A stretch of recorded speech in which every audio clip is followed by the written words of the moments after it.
Good morning. Welcome to worship with the Unitarian Universalist Church of Ventura. I'm Pastor Eric Halseth. I use he, they pronouns, and welcome to everyone here in the sanctuary. And welcome to all of you on Zoom. Whether you've been attending this church for decades or it's your first time here, I am glad you have made it. This community is the special place that it is precisely because it is made up of people with many beliefs, identity, origins, sexualities, and genders, and all are welcome here.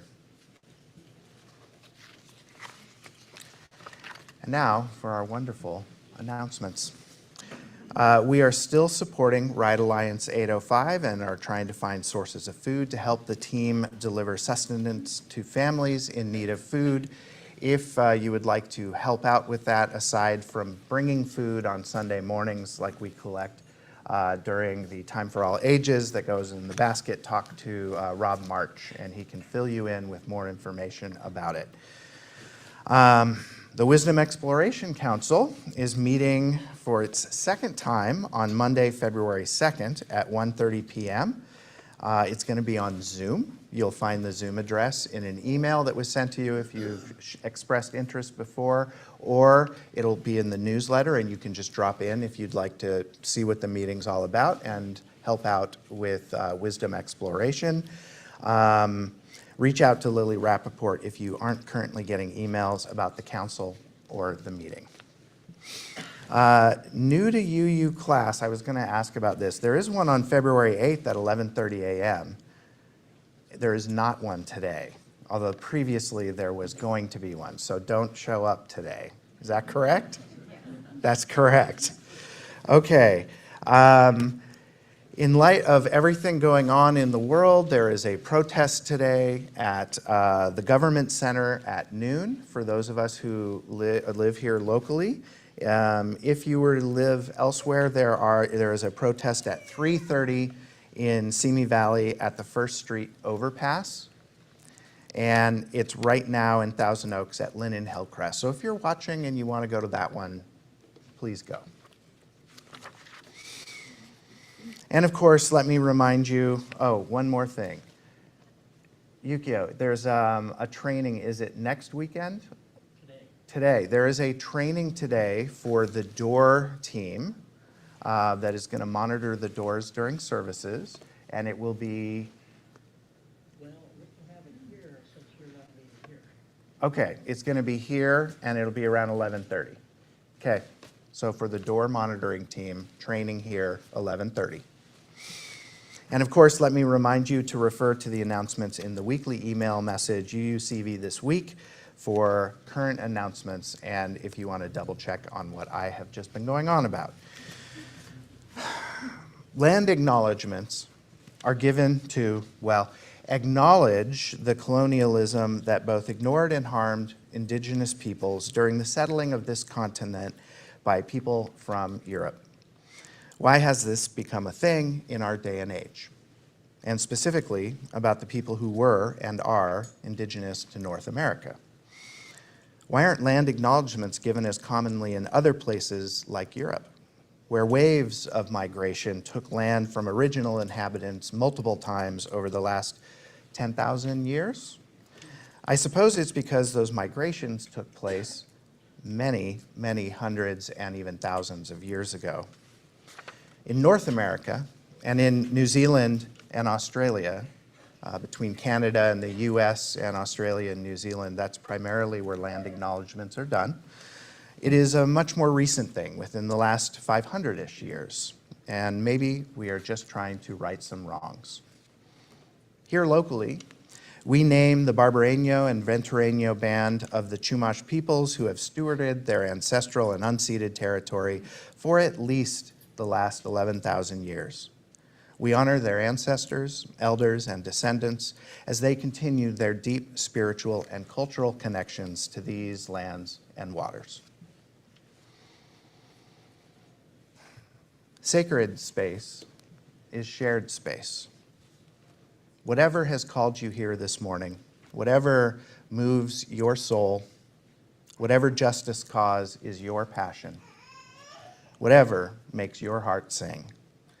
It is the fact that we have all joined together with our siblings in spirit that creates this shared sacred space.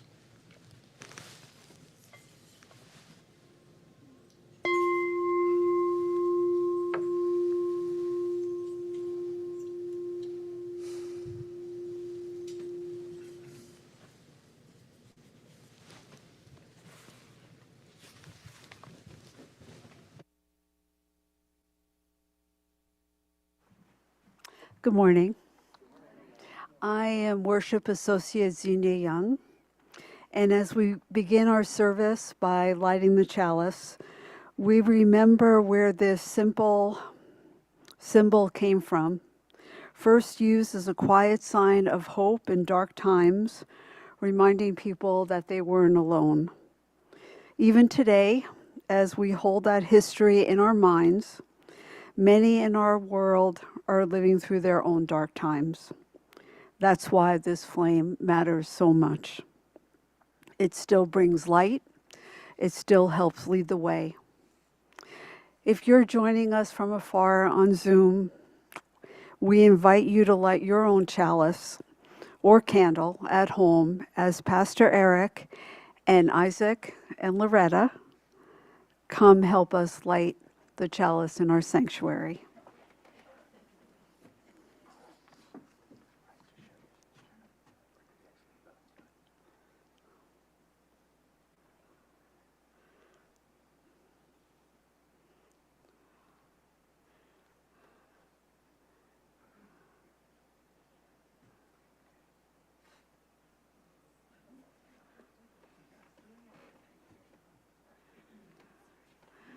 I love the sharing. May this shared flame bring us all together across screens and miles in spirit and in purpose as we gather in community. And may this shared light unite us wherever we are as we begin our time together.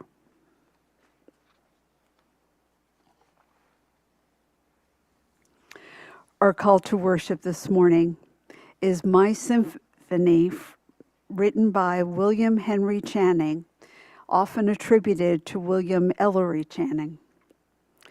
To live content with small means, to seek elegance rather than luxury, and refinement rather than fashion, to be worthy, not respectable, and wealthy, not rich. To study hard, think quietly, talk gently, act frankly, to listen to stars, birds, babes, and sages with open heart, to bear all cheerfully, do all bravely, await occasions, hurry never. In a word, to let the spiritual, unbidden and unconscious, grow up through the common. This is to be my symphony. Come, let us worship together.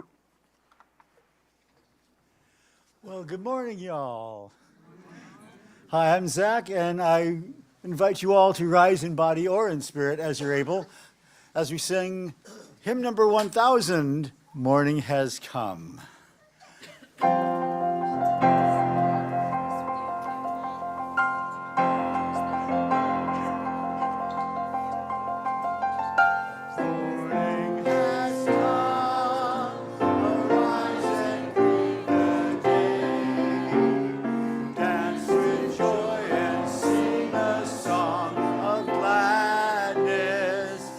The light of hope here shines.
Now I'd like to invite all of our young folks or young at heart to join me for the story.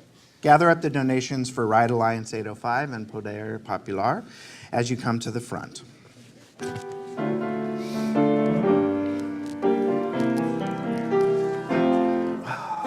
you I receive, to you I give. Together we share, and from this we live. From you I receive, to you I give. Together we share, and from this we live. From you I receive, to you I give. Together we share, and from this we live. A lot of stuff today. Yeah, you guys did a good job of collecting all the food. Thank you. Today's story comes from the Sikh tradition, and it goes like this. Oh, there is a picture, but there's not going to be any more. So, yeah, I know. Long ago, there was a man named Bhai Kanhaiya. He loved his community, and he loved the divine so much that he tried to see the divine light in everyone. One day, there was a terrible conflict nearby. People were hurt, and many were thirsty. Bhai Kanhaiya took a water skin and walked out to help. Now, here's the surprising part. He didn't only help the people on his side, he offered water to anyone who was thirsty. But some people got upset. Why are you helping everyone? Don't you know some of them are not on our side? As Bhai Kanhaiya ignored these questions, he was soon brought to the spiritual leader, Guru Gobind Singh, who asked him, "Is it true? Are you giving water to everyone?" Bhai Kanhaiya bowed his head and said something like this: "When I see someone who is hurting, I don't see an enemy or a friend. I see a human being. And when I look closely, I see the divine there." The guru listened, and instead of scolding him, the guru smiled. He said, Bhai Kanhaiya was embodying the idea that compassion is not something we save for people we already like. Then the guru gave him a bag of medicine and said, "If you're going to serve even more fully. Help heal their wounds too." So Bhai Kanhaiya went back out, not just carrying water, but carrying medicine, and even more mercy than he had done before. And that's what calling can be. Not a job that you're assigned, but a love you cannot not live out. So what do you all think that Bhai Kanhaiya heard in his heart that told him what to do? What do you think it was? Yes. He didn't like violence and he wanted to help people. He didn't like violence and he wanted to help people. Sounds like it, yeah. Anyone else? Atlas? Or are you just showing me that? The rock. Okay, if you don't have anything, it's fine. Have you guys ever felt anything that made you feel like that? That pulled at you so much you just had to do it? Oh, I saw a thumbs up. I got a yeah. Another thumbs up. What was it? It's okay if you don't know. Callings can be subtle. And what's one small thing you could do this week that would be something like Bhai Kanhaiya did? Can you think of anything? Yes. If someone gets hurt, you can help them. If someone gets hurt, you can help them. Yes, absolutely. Any kind of hurt. All right, that's our story for today. Hurt your feelings. Even if someone hurts your feelings, that's correct. It's not just feeling like falling down and getting hurt. You are correct, Atlas. And now I would like to invite all of our, That was the wrong thing. You guys know what to do. Let's sing our children out to class through the Bridge of Love. If you're new, just follow along and please own your personal space as it feels right. It's time for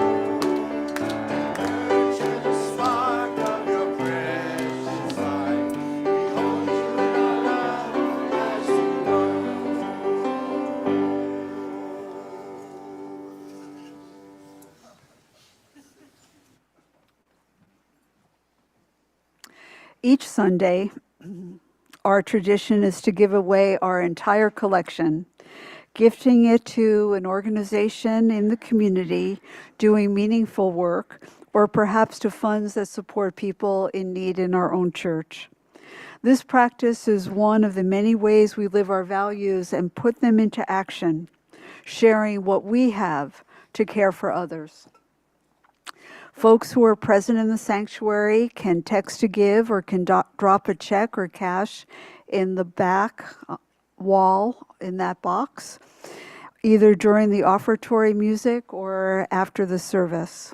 And today, our offering goes to Lift Up Your Voice, the program in support of Family to Family, a nonprofit, all-volunteer organization that serves hot, nourishing meals to homeless and needy individuals in Ventura and has done that work since 1983.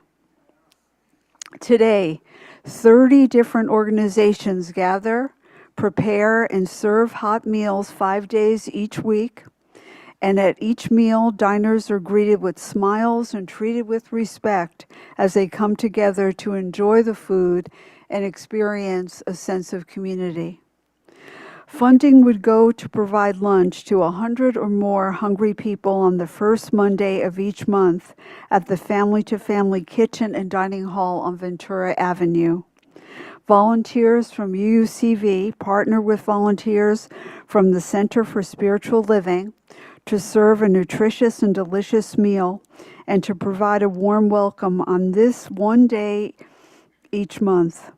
And most of them who come are greeted with a warm smile and loving kindness. Volunteers get lots of thank yous and God bless yous, and we also provide clean clothes and toiletries. Thank you for giving generously as you always do.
We celebrate the generosity of this congregation whose giving spirit helps create a world more just and a world more loving.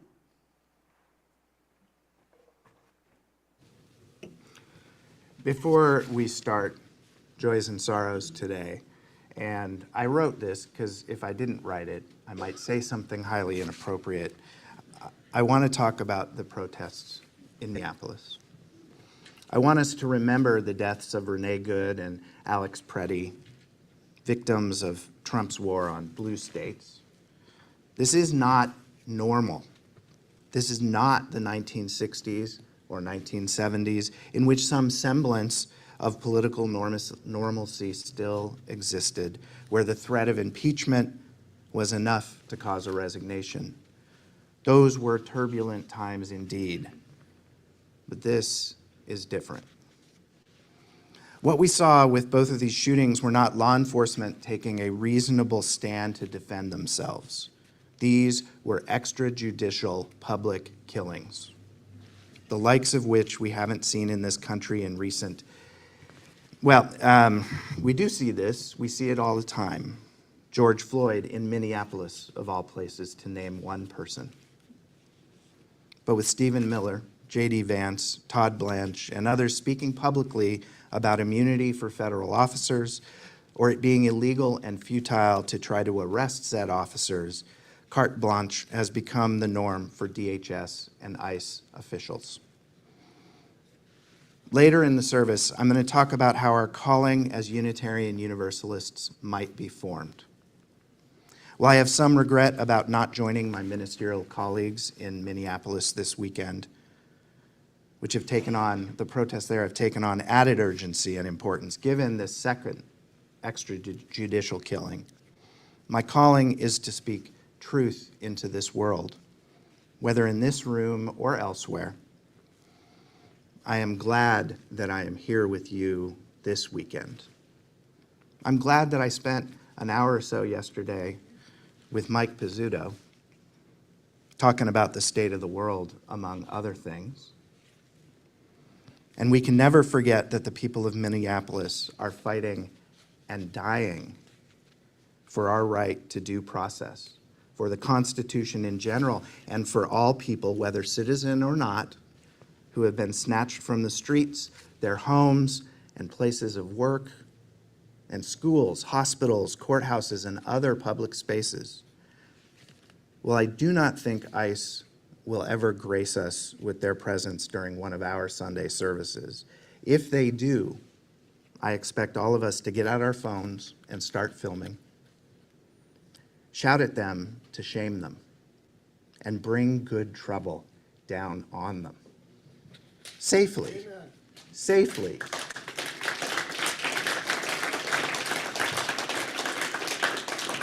Safely, but good trouble indeed. I'm going to put 2 stones in the bowl right now for Renee Good and Alex Preddy, but do not think this is enough or that the ripples will save us from tyranny. There is more work to be done.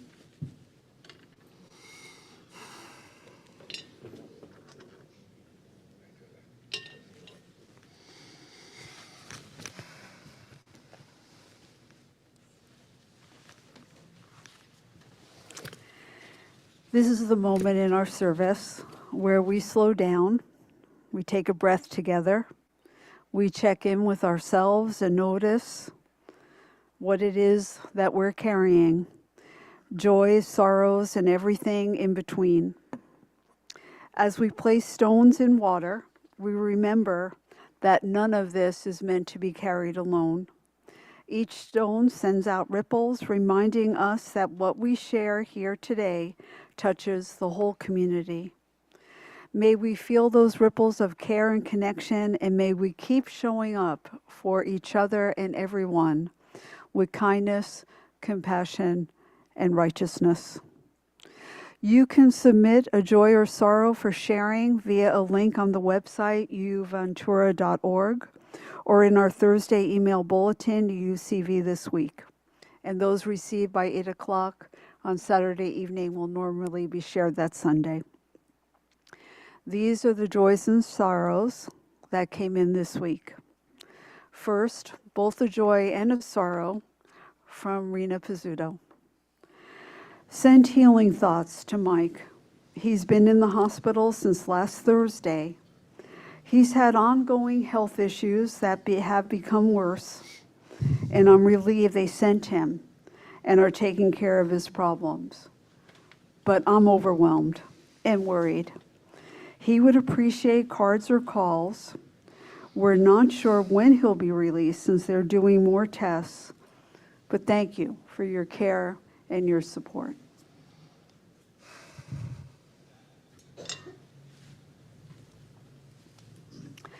A Joy and Sorrow from Carolyn Briggs. My travels are scheduled to take me through the Minneapolis-St. Paul Airport on January 29th and February 2nd. Please keep thoughts for safe travels during this time.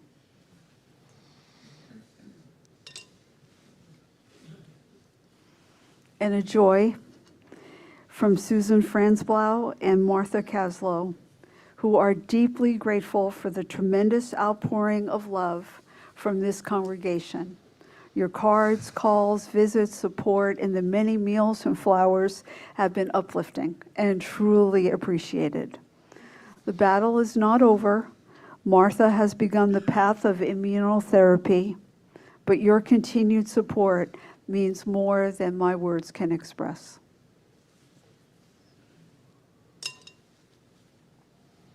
And finally, a joy from Zena Kingsill and Gary Noreen.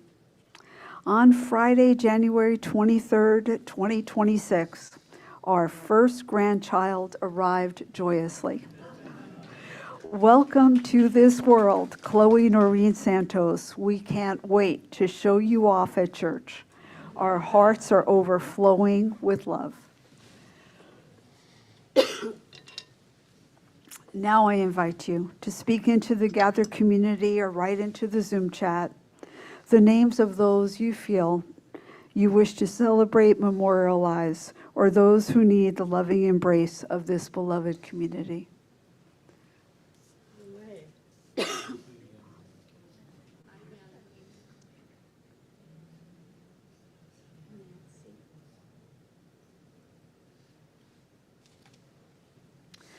Pastor Eric will now place one final stone in the water for all the joys and sorrows just shared and those still unspoken in the silent sanctuary of our hearts. May we be grateful for all that sustains us on the journey that we share, and for the ways we remain present for each other in times of joy, in times of sorrow, and in all the spaces between. I invite you all to remain seated while we sing our meditation hymn, aptly titled Meditation on Breathing. I'm going to need your help on this one because this is actually written in 3 parts. We'll learn each of the 3 parts and then we'll do it all again, all at the same time. Pick the part that you feel speaks best to you. The first part is when I breathe in, I breathe in peace. When I breathe out, I'll breathe out love. The second part, when I breathe in peace.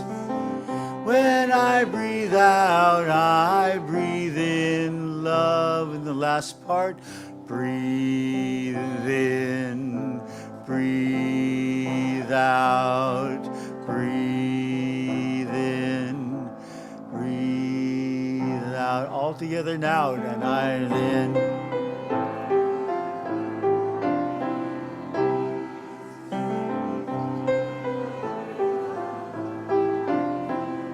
One more time. I breathe in peace when I breathe out. And one time just for good measure.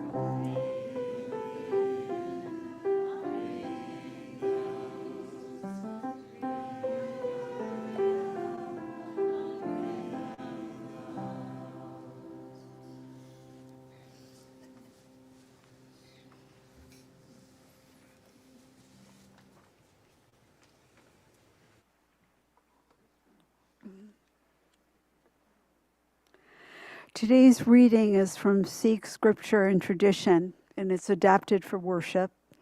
The title is Listen, Then Serve.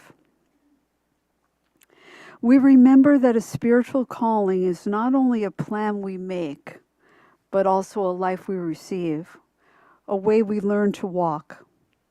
The Sikh tradition names this the hukam, the deep way, the living order of things. So how can you become truthful, O Baba Nanak, Father Nanak, the first guru of Sikhism? It is written that you shall obey the hukam of his command and walk in the way of his will. This calling begins not with ego, but with listening, with letting the heart become quiet enough to hear what is true. Sing and listen, and let your mind be filled with love. And what we hear is not meant to stay inside us. In Sikh wisdom, listening ripens into seva, selfless service, the holy practice of meeting life with open hands. Without service, cursed are the hands and feet, and useless are other deeds. Not service done for applause, not goodness performed for points, but service that flows from love, from humility, from the sense that the sacred lives in all. One saying is, serve the Lord open-heartedly, and then you shall find total peace. Another is, remember and hear God's name, and bestow it as alms unto all. So today, Sikhs practice their calling in two movements. First, we listen for the truest voice beneath the noise, for the divine tug toward compassion, honesty, and courage. Then we serve, not because we are certain we can fix everything, but because love asks something of us and we are willing to answer. May we be guided by what we hear. May we become what we practice. May our listening grow hands and feet in this world.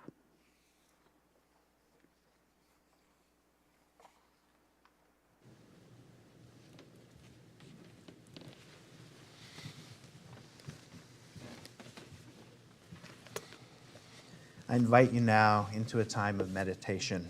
Nothing fancy today. Just empty your mind if you can. Let some peace into it. Place your feet upon the floor. Close your eyes if you wish. And breathe in and breathe out. Noticing your breath both as it comes in and it goes out. Relax in this moment and just breathe.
Good morning again. Not a very good morning in a lot of ways. We began our service this morning with William Henry or Ellery Channing's poem, My Symphony. In that reading, Channing urges us not to imitate someone else's music, not to force ourselves into a part written for another, but to play the symphony that is ours to play, to live that life that is uniquely given to us, faithfully and fully. It is a beautiful and deeply Unitarian Universalist image, and it raises a question that sits quietly underneath much of our religious life together. How do we know what music we are meant to play? How do we discern a calling, especially in a tradition that does not speak with one voice about who or what does that calling? Many religious traditions speak easily about vocation. One is called by God. One is commanded by Scripture. One receives a revelation, a mandate, a clear instruction to do things. But we, Unitarian Universalists, are often more hesitant to listen to any of that.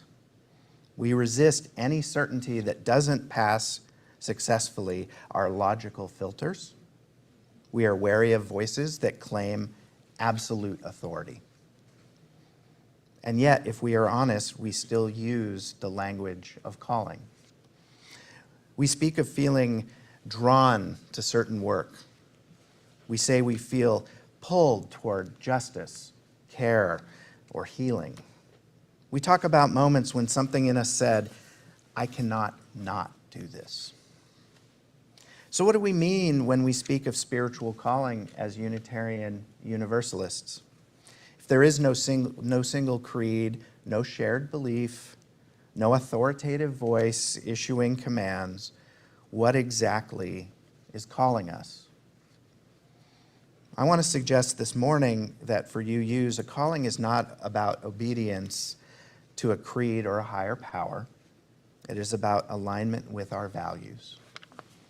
It is not about submitting to an external authority, but about responding to an internal and relational truth. A calling is not something we are coerced into.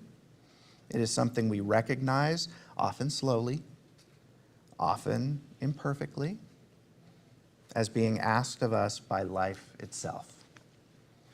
Channing's symphony is helpful here.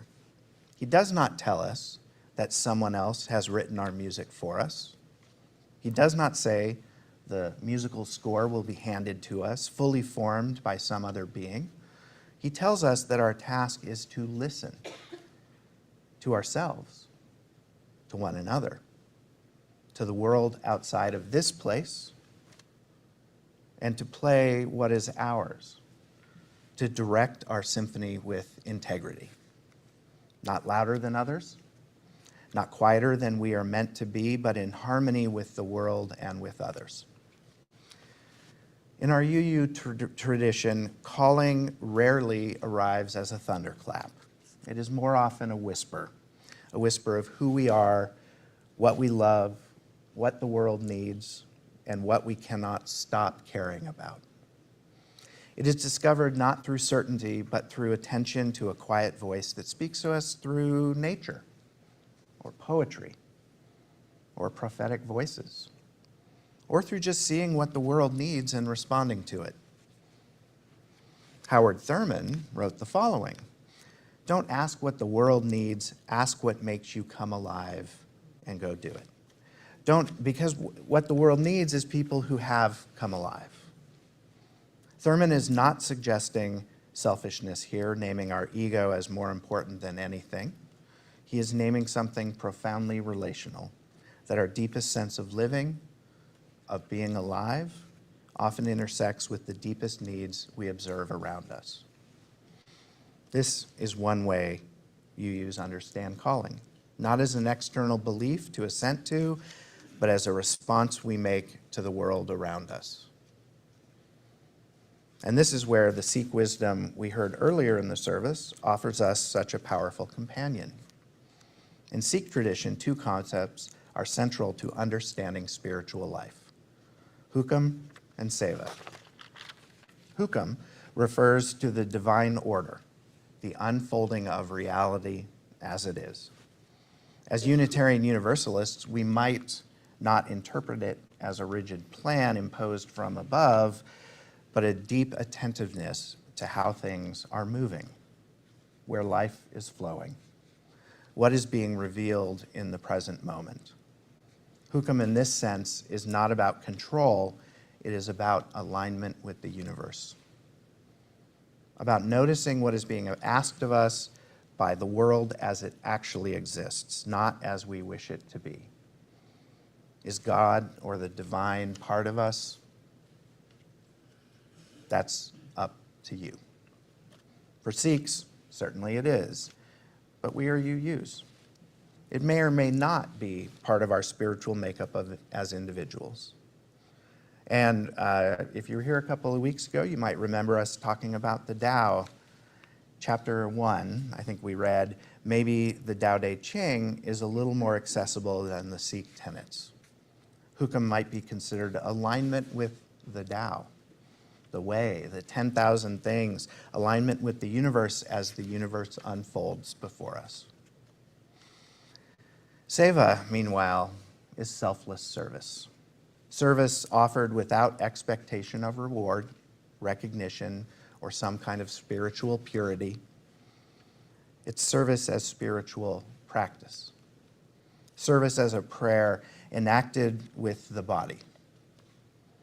Nothing I'm saying about seva is contraindicated by anything in Unitarian Universalism.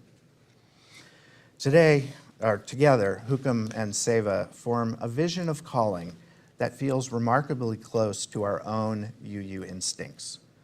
Listen deeply, and then respond with compassion and empathy. Pay attention to what is happening, and then act, not to be seen as good, but because care is needed.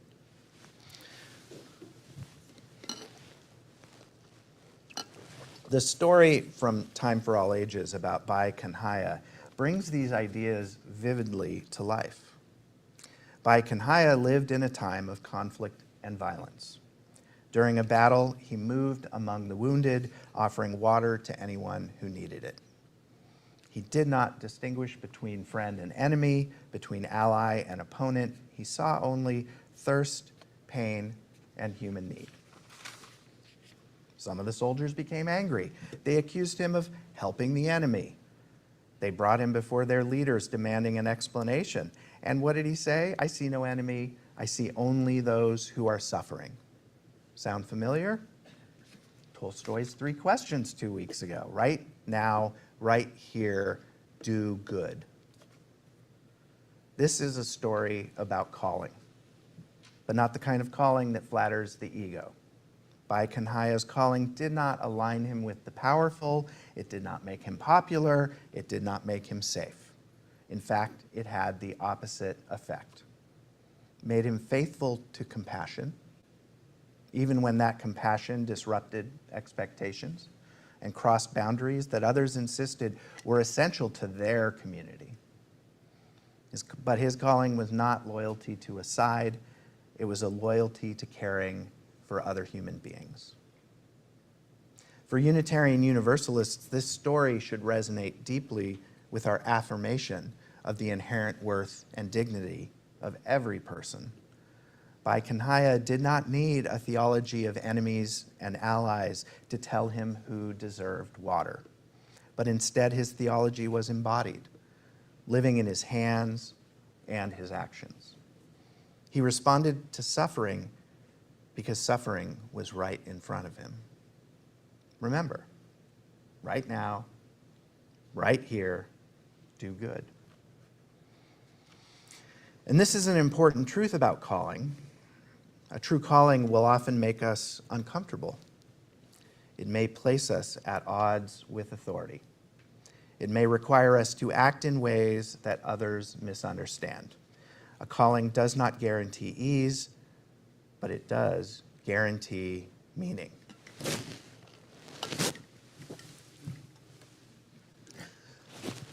Universalist Reverend L. Griswold Williams famously, UU famous that is, wrote, "Love is the doctrine of this church, the quest for truth is its sacrament, and service is its prayer."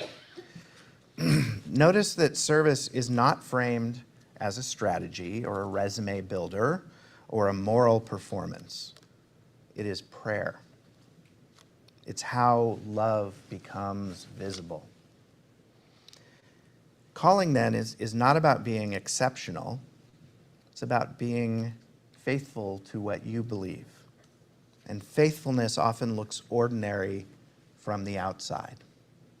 It looks like showing up, like paying attention, like refusing to harden our hearts even when the world gives us many, many, many reasons to do so. One of the challenges we face as UUs is that we sometimes hesitate to speak about calling at all. We worry it sounds too directive, too certain, or too close to the idea that someone else, or something else, knows what we are supposed to do with our lives. Too close to some sort of wild religious dervish that isn't explainable by logic alone. But the alternative is not freedom from an oppressive theology. It is a drifting away from understanding why we do the things we do. If we never ask why something is being asked of us, we risk living only by habit, convenience, or fear. Calling, as we might understand it, is not about surrendering agency. It is about claiming responsibility for what we have to do. And it is not only an individual thing. UUs also enter a calling together. Channing's symphony metaphor reminds us that no symphony is a solo. No choir is a single person. Harmony requires listening, just as it requires restraint.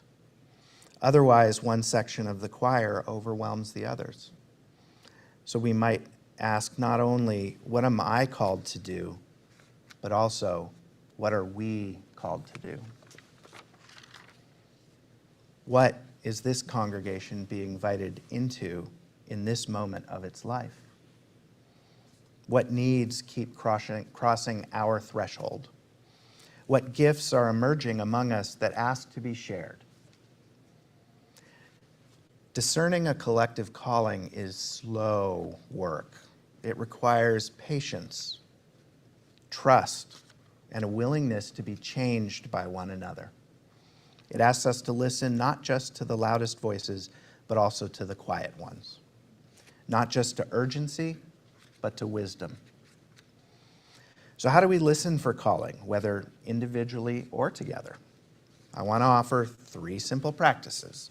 Not rules, not tests, just invitations. First, pay attention to what breaks your heart. The things that disturb us deeply, that refuse to leave us alone, often point towards what we are asked to care about.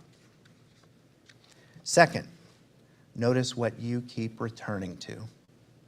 Even when it is difficult, even when you try to walk away, your persistence is often a clue. And third, listen to what others see in you. Sometimes our calling is more visible from the outside than from within. We need one another to help us name something that we cannot yet claim for ourselves. Parker J. Palmer writes, "Vocation does not mean a goal that I pursue. It means a calling that I hear. Before I can tell my life what I want to do with it, I must listen to my life telling me who I am. I must listen for the truths and values at the heart of my own identity, not the standards by which I must live, but the standards by which I cannot help but live if I am living my own life." That's from chapter 1 of Let Your Life Speak, listening for the voice of vocation. Hearing this inner message, of course, it takes time, and it takes silence, and it takes courage. You do not need to answer every call. You do not need to have it all figured out. Spiritual calling is not a one-time event. It is an ongoing conversation, a relationship between who we are and what the world asks of us. Like Bai Kanhaya from the story, we may not always know where our faithfulness, our calling will lead, but we can know this: when we respond with compassion, when we act in alignment with our deepest values, when we play our part in the symphony of our own lives, we are living our calling. May we listen deeply, may we respond generously, and may we have the courage to offer water wherever thirst appears. Amen. Blessed be, and may it be so.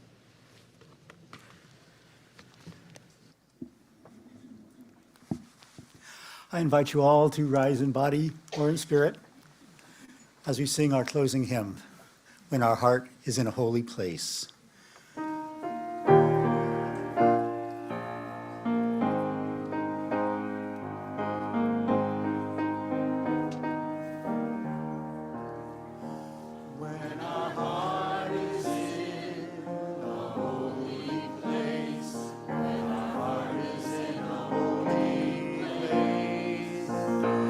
We are blessed with love and amazing grace when our heart is in a holy place. When we trust the wisdom in each of us, every color, every creed and kind, and we see our faces in each other's eyes, then our heart is in a holy place. When our heart is in a holy place, when our heart is in a holy place, we are blessed with love and amazing grace. When our heart is in a holy place, when we tell our story from deep within, and we listen with a loving mind, and we hear our voices in each other's words, then our heart is in a holy place. When our heart is in a holy place, when our heart is in a holy place, we are blessed with love and amazing grace.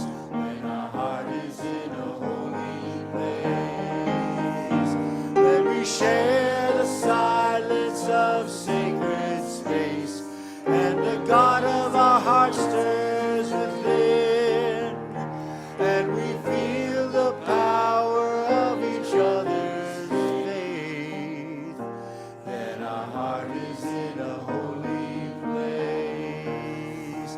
When our heart is in a holy place, when our heart is in a holy place, we are blessed with love and amazing grace. When our heart is in a holy place, when our heart is in a holy place.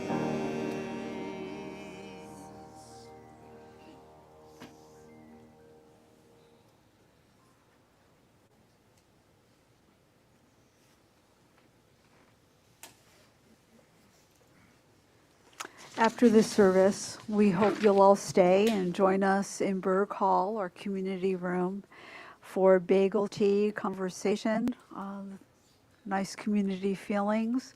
There's a welcome table that we hope you'll seek out, but we do hope that you'll stay and be with us.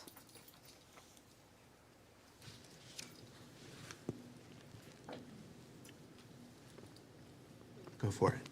Okay.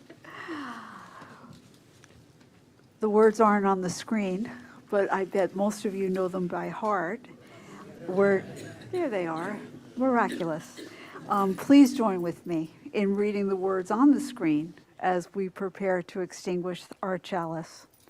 We extinguish this flame, but not the light of truth, the warmth of community, or the fire of commitment, those we carry into our lives until we are together again.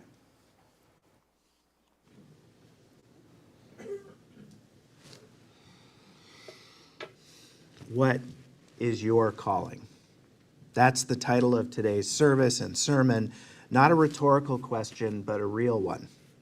What is your calling? Are you called into service? Are you called into prayer? Are you called into nature?